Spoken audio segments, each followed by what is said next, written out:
a mente de Cristo. Para ter acesso e desfrutar desse padrão de mentalidade, há 3 aspectos que funcionam como portais de acesso, né, que estão descritos em Filipenses 2:1. Filipenses 2:1 diz o seguinte, olha aqui que Paulo diz à igreja. Há alguma motivação por estar em Cristo? Há alguma consolação que vem do amor? Há alguma comunhão no Espírito? Há alguma compaixão e afeição? Então, a partir desse texto, eu enxergo que existem 3 camadas que nos colocam em acesso a esse mesmo sentimento que houve em Jesus. Consolação, comunhão e compaixão. A consolação é o ato de consolar, o que nos faz lembrar da promessa que Cristo nos fez. O Pai nos enviaria um consolador. Está lá em João 14,16. Agora pense comigo nas implicações dessa afirmação. Jesus não prometeu um anestesista que nos tiraria a dor, e sim um consolador que estaria em nosso lado em meio às nossas dores. Então, por amor, ele nos consolará, mas a dor estará presente em nossa vida e fará parte do propósito de Deus nesse tempo. Eu gostaria, sem dúvida alguma, de viver em um mundo sem dor. Esta seria a nossa preferência se pudéssemos escolher. Mas desde a queda e a nossa deformação lá no Jardim do Éden, a dor cumpre o propósito de nos alertar que algo está errado ou deformado e que precisa ser restaurado. Como disse C.S. Lewis, a dor é um megafone de Deus para despertar o mundo surdo. Em cada linda rosa que nos encanta, há um espinho que nos causa dor para nos lembrar de que não estamos em nosso lugar e nem no nosso formato original. Por isso, não precisamos de um anestesista como achamos que precisamos, e sim de um consolador com C maiúsculo, como Deus nos prometeu. O anestesista tira a nossa dor, mas nesse tempo deformado, ela é extremamente necessária. Passaremos por tribulações, por adversidades, por doenças no corpo e também na mente. Mesmo que sejamos amigos íntimos de Jesus, não estaremos imunes às dores nesse tempo presente. Pelo contrário, algumas delas serão exclusivas dos amigos de Jesus. Haja visto os exemplos de Jó e de Lázaro. O sofrimento cumpre um propósito de glorificação a Deus. Jesus, inclusive, prometeu para os seus seguidores um tipo de felicidade que inclui a dor, o choro e o consolo. Está lá em Mateus 5:1. Felizes são os que choram porque serão consolados. A promessa de felicidade de Jesus não é da ausência do sofrimento, mas sim da certeza do consolo. Adoro essa frase. A consolação é resultado da presença do Consolador em nós. E é essa presença que abre o acesso e a comunicação entre a nossa mente e a de Cristo. O Espírito Santo é consolo, porque traz o coração de Cristo até o nosso coração e enxuga as nossas lágrimas, estando ao nosso lado e nos encorajando a prosseguir. Jesus não nos prometeu uma lente anti-lágrimas, mas prometeu que enxugará dos nossos olhos toda lágrima. Está lá em Apocalipse 21. Há uma promessa de consolo, porque há uma exigência de dor nesse tempo, nos abrindo para a necessidade da presença dele em nós. A promessa que Cristo fez para nós não é de que não sofreremos mais, mas é de que não sofreremos mais sozinhos. Ele estará conosco. A segunda porta para a mente de Cristo, como se fosse para acesso a uma porta mais interna ainda, é a comunhão. A comunhão no Espírito é resultado não apenas de o Senhor estar ao nosso lado, como se a consolação já não fosse boa demais para nós, não é mesmo? Mas de Ele unir-se a nós em nossas dores. A mente de Cristo passa a não ser apenas uma parte da nossa vida, mas a nossa própria vida. Podemos agora estar nele e ele em nós. Podemos não apenas tê-lo, mas ser como Jesus é, por meio da sua comunhão. A figura que mais expressa isso é a cruz, que estabelece uma conexão entre o céu e a terra, e entre um lado e outro. Ela nos conecta e nos une a Deus e verticalmente nos une aos nossos irmãos.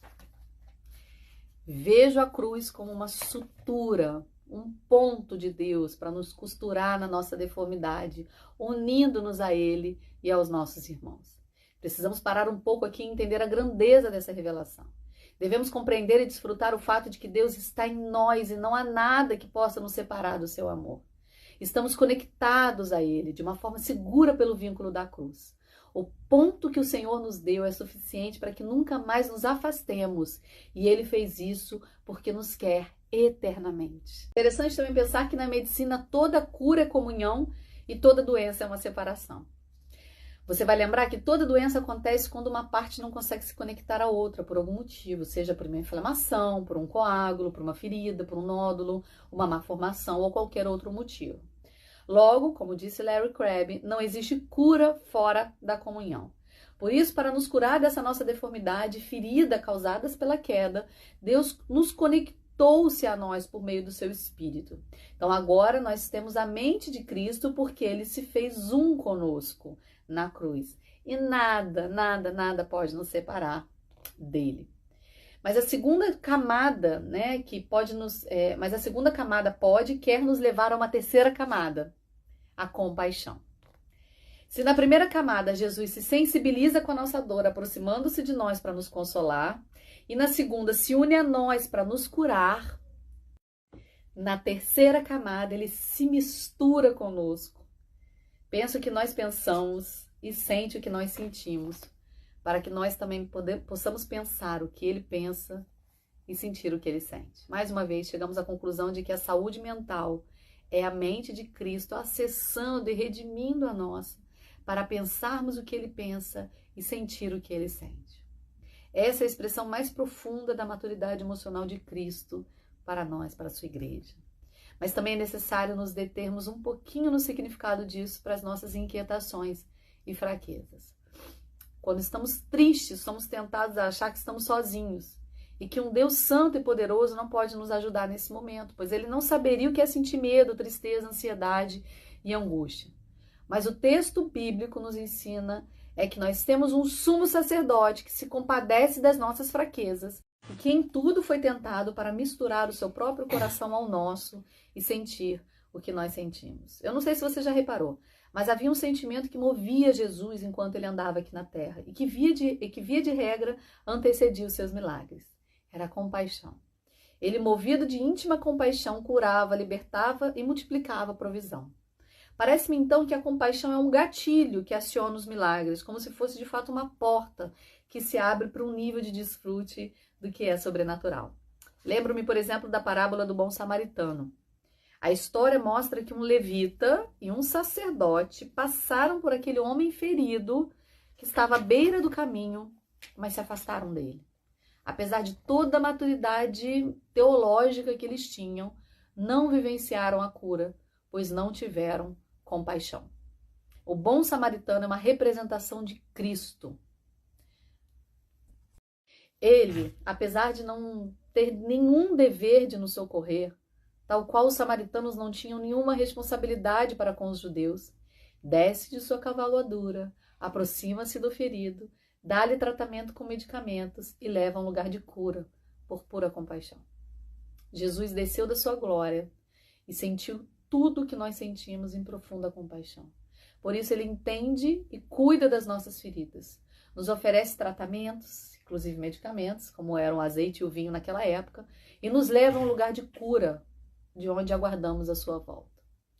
Creio fortemente em meu coração que a igreja madura, que aguarda a vinda do noivo, é este lugar de cura e compaixão. É o lugar onde as feridas são tratadas e os abatidos, angustiados, deprimidos, ansiosos encontrarão refúgio para completar a obra da restauração que já foi iniciada. Compaixão é o acesso de Jesus por sua graça e misericórdia aos nossos sentimentos e pensamentos. Mais do que isso, é a ponte que nos leva aos sentimentos e pensamentos de Jesus. O resultado final é que desfrutaremos em plenitude da mente de Cristo, pensando como ele pensa e sentindo como ele sente.